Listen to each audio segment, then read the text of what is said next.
Hello again. We're doing another prog review. It seems that some of you out there demand another prog review, and today I'm going to be looking at a record from the past, not a new release, an old release, a record that I believe is often overlooked as a prog classic. What could this record be? You wonder. You're scratching your little heads wondering, what is this idiot talking about? Well, I'm talking about Queen 2 by the band Queen.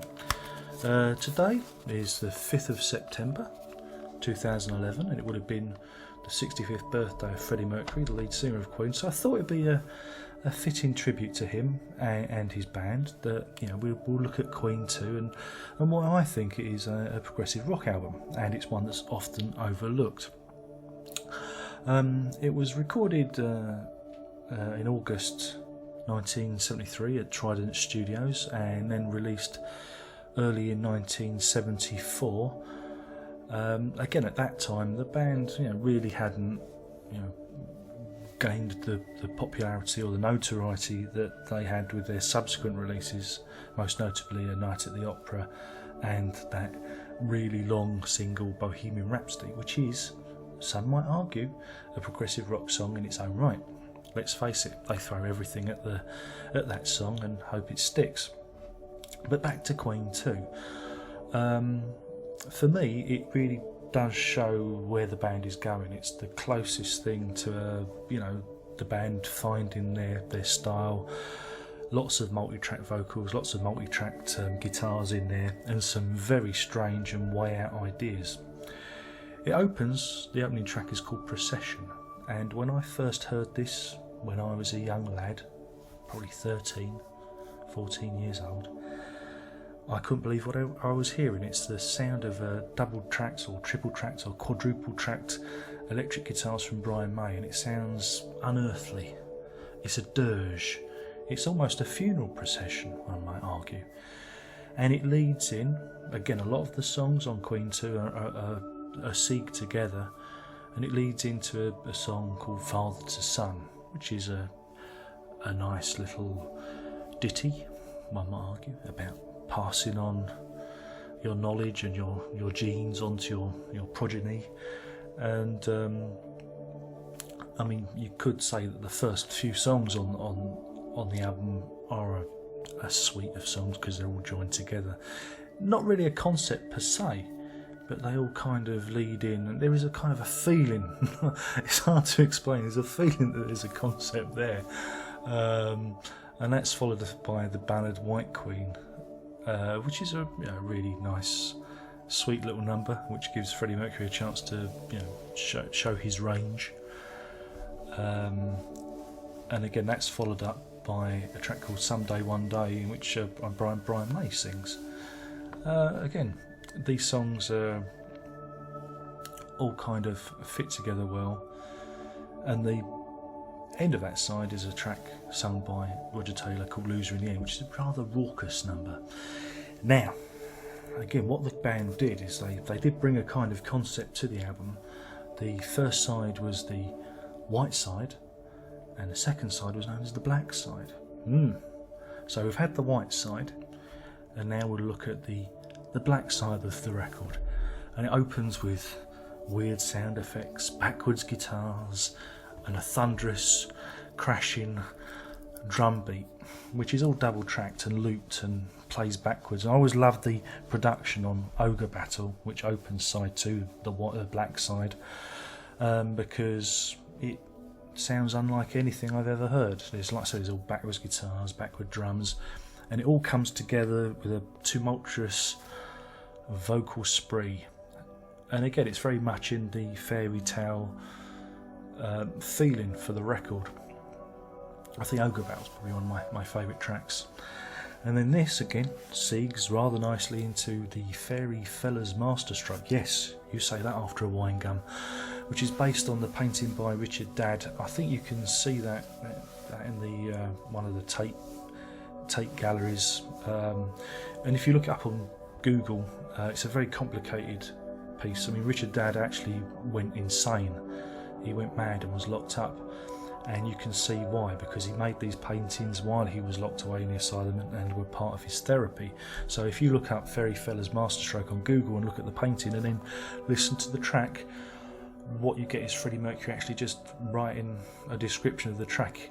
In fact, Richard Dadd actually wrote a poem based on his painting. I think Freddie Mercury may have actually lifted the lyrics from that, but it's a jaunty little number, and it's all rather good fun.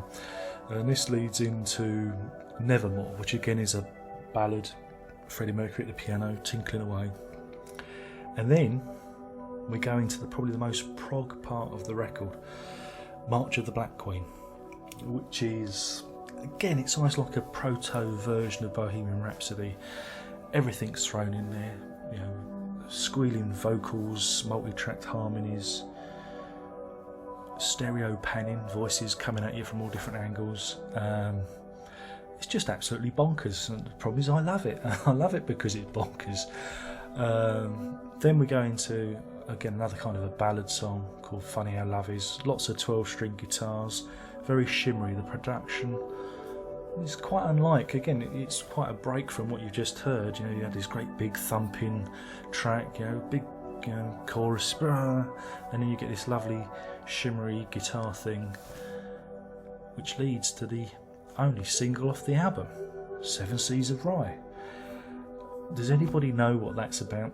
I don't know either, but again, it all fits in nicely into this amazing package. Again, the cover is iconic, photographed by Mick Rock. The original concept came from Freddie Mercury. He wanted to do he basically nicked the post from Marlene Dietrich, film star from the 30s, German film star, and they used this image for way through their career. I mean, it's even cropped up again on the Bohemian Rhapsody video.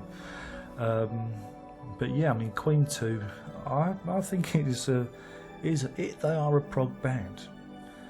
And in an alternate dimension, Roger Taylor could have ended up drumming for Genesis. Yes, because he was due to attend the auditions for the drummer when Phil Collins got the gig.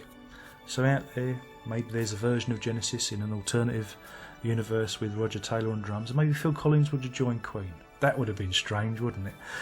But yeah, I mean, I love Queen. I love Queen 2, probably one of my favourites. You know, the first 4 or 5 albums are just superb. There are probably going to be people out there who go, no, Darren, it's not prog. Well, I argue that it is, because it's just, there's a mixture of styles. All the ideas are glued together with musical glue, and there is a kind of fairy tale concept running through it. Again, it's hard to explain. Similarly, the same way that The Lamb Lies Down on Broadway is hard to explain, or any of the lyrics of John Anderson. But if you pick it up, give it a listen. If you've never heard it before, pick that one up, give it a listen, and tell me what you think. Now, people out there have said, Darren, we want more prog reviews. And that's all well and good when I'm buying prog albums and when I've got new stuff coming in. But if you want me to do a regular prog review on this channel, I'm going to need your help, because what I want you to do is to suggest to me which albums you want me to review, and if I've got them in my collection, I will video my opinion on that album, and you're free to agree, disagree, throw virtual rotten fruit at me, and we'll see how it goes from there. So if you want to add your nomination to the comment on this video, I will look at your comments and pick one and review that. I've got a fairly half decent record collection, so you know, let's not go too obscure. Let's work our way through the popular ones, and we'll have a bit of fun with this. And don't forget, maybe we can build this up into some kind of a community thing. You can post your comments, post your video comments if you agree with me or disagree with me, or just want to say, hey, have you tried this record? Let's get this thing going. If you want this thing to work, if people are really interested in this, then you know, I need a little bit of encouragement because I'm a lazy bastard at the best of times. So yeah, this has been my review of Queen 2. I mean, what can I say? I'm going to give this one 5 spangly leotards out of 5 because it's just a it's just a great record. I love it. A lot of people probably wouldn't, but I do. And that's it really. So if you've enjoyed this, don't forget to give me a thumbs up or subscribe or post this around the internet to give me a little bit of promotion. And that's that. My name's been Darren Locke. I hope you've enjoyed the video. And you know what I'm going to say now. You better prog on.